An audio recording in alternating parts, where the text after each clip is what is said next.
بسم اللہ الرحمن الرحیم۔ السلام علیکم۔ کیسے مزاج ہیں آپ لوگوں کے؟ آج ہم آپ کو ایک نئے کردار کا بتائیں گے اور آپ کو لیکن وہ مزے کی بات یہ ہے کہ وہ کردار جو ہے وہ جاندار نہیں ہے، اور وہ کردار کا نام ہے سہراب سائیکل۔ تو جناب یہ بہت پرانی بات ہے، میرے بچپن کی بات ہے، اور یہ کوئی میرے خیال سے 1959 یا 60 کی بات ہے۔ اور اس زمانے میں جو ہے میرے بھائی ایئر فورس میں فلائٹ لیفٹیننٹ تھے، جوان تھے وہ بھی، اور وہ اپنے آفس جو ہے مال روڈ پہ ہم لوگ رہتے تھے، مال روڈ پہ ہی اسٹیشن ہیڈ کوارٹرز تھا، وہیں ان کا آفس تھا، وہیں جاتے تھے، تو وہ سائیکل پہ جاتے تھے۔ اس زمانے میں کاریں جو ہے وہ اتنی عام نہیں تھیں، اور جو بہت ہی امیر لوگ ہوتے تھے ان کے پاس بھی گاڑی وہ شیورلیٹ ہے یا کوئی اس طرح کی گاڑی ہوتی تھی، تو نہ تو کوئی ریس کا اور شو بازی کا زمانہ تھا، نہ کچھ تھا، بہت کم گاڑیاں ہوتی تھیں، تو یا جنہیں دفتر سے ملی ہوئی بہت ہی بڑے کوئی عہدے پہ انہیں ملتی ہوگی، لیکن ہمارے بھائی ایئر فورس میں فلائٹ لیفٹیننٹ تھے اور ان کی اتنی تنخواہ نہیں تھی کہ وہ جو ہے گاڑی لے سکتے، تو تمام آفیسرز جو ہے وہ سائیکل پہ جاتے تھے، اور کسی میں اس میں کوئی جو ہے بری بات نہیں تھی، کوئی شرم کی بات نہیں تھی، کیونکہ سب ایک جیسے ہی تھے۔ اور بھائی بھی سہراب سائیکل پہ اپنا آفس جاتے تھے، آفس سے آتے تھے یونیفارم میں۔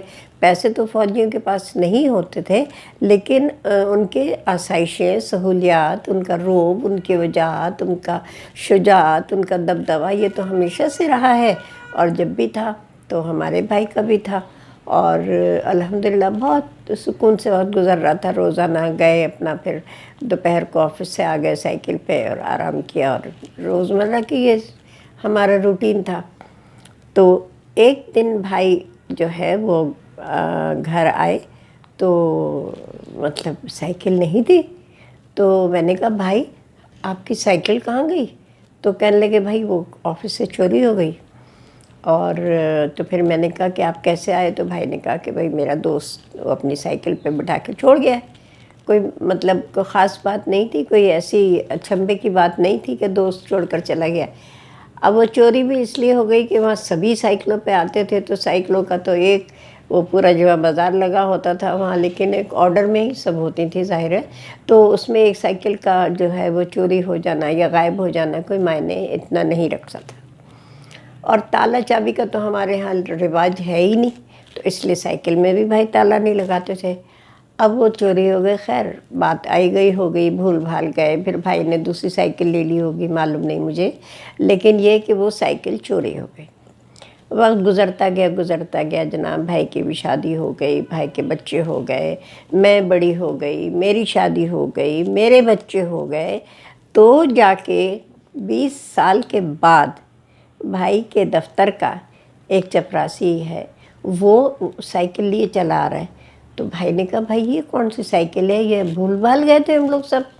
تو اس نے کہا یہ آپ کی وہ چوری شدہ سائیکل ہے۔ بھائی نے کہا ہے؟ ہم لوگ سب نکل آئے، ارے بھائی یہ کیا، یہ سائیکل کہاں سے مل گئی؟ تو ایک حیرت بھی، خوشی بھی، ایکسائٹمنٹ بھی نا، کہ چوری ہوئی بھی چیز بھی کبھی ملی ہے، لیکن وہ آ گئی۔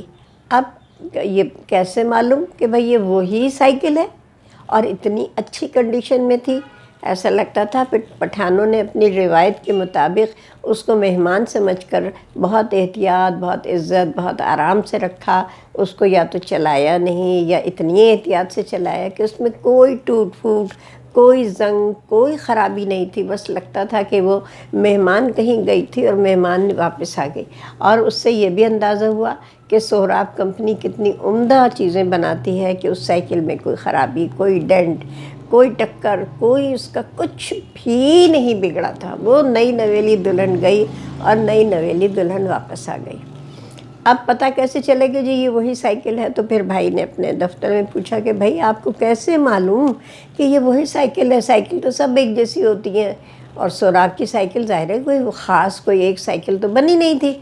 تو جب پتہ کیا کہ بھائی کے آفس میں ایک صاحب تھے، مجھے ان کا نام اس وقت یاد نہیں آ رہا ہے، انہوں نے اپنی ڈائری میں اس کا جو وہ نمبر ہوتا ہے نا سائیکل کا، وہ انہوں نے اپنی ڈائری میں لکھ لیا تھا، اور وہ ڈائری بھی ان کے پاس موجود تھی. آپ یہ دیکھیں کہ 20 سال میں اس زمانے میں کتنا سکون اور کتنا اطمینان تھا کہ کوئی ہبڑ دبڑ نہیں تھی.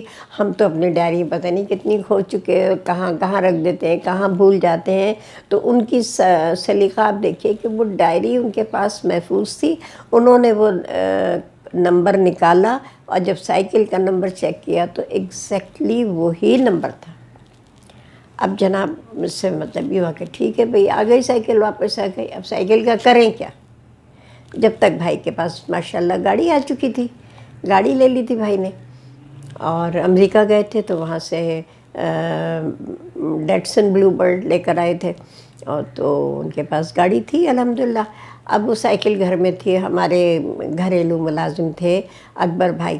بھائی کے بچے بھی چھوٹے تھے اور میرے تو بچے بہت ہی مننے سے تھے، تو سائیکل کوئی بچے چلانے کے قابل نہیں تھا. تو بھائی نے کیا کیا کہ بھائی وہ اکبر بھائی کو دے دی کہ اکبر بھائی آپ لے لیں یہ سائیکل. اب سائیکل تو چلانی اکبر بھائی کو بھی نہیں آتی تھی. اب وہ کیا کرتے تھے، ان کو تو لگا جیسے دنیا کی دولت اور حشمت مل گئی. انہوں نے جناب اس کو وہ کتے کی طرح سے اس کو زنجیر باندھ کے رکھتے تھے کہ اگر زنجیر کھول دی تو یہ بھاگ جائے گی. اور اس کے بعد جہاں بھی جاتے تھے اس کو چلانی تو انہیں نہیں آتی تھی، تو وہ زنجیر اس کی پکڑ کے مطلب ہاتھ سے پکڑ کے پیدل جاتے تھے، سائیکل کو لے جاتے تھے. واپس سودا آتا تھا اور سائیکل بھی ساتھ میں آتی تھی. پھر اس کے بعد دھیرے دھیرے انہوں نے جو ہے وہ سیکھا تھا. تو کوئی چبوترا ہو، کوئی اونچی چیز ہو جس پر اکبر بھائی چڑھیں، پھر سائیکل پہ بیٹھیں. اور سڑک کا خالی ہونا بھی شرط تھا کہ اگر خالی نہیں ہوئی اور کوئی سامنے آ گیا تو بھائی اس کا قصور ہوگا اگر وہ گرے گا ٹوٹے گا. اکبر بھائی تو اپنا سیدھے سیدھے جا رہے ہیں. تو یہ سائیکل کی یہاں تک کہانی آج ہم آپ کو سناتے ہیں. اس کے بعد پھر ہم آپ کو اس سے اور مزے کی باتیں جو ہے سائیکل سے ریلیٹڈ بھی اور اکبر بھائی سے ریلیٹڈ بھی وہ آپ کو سنائیں گے. جب تک کے لیے اللہ حافظ، خوش رہیے.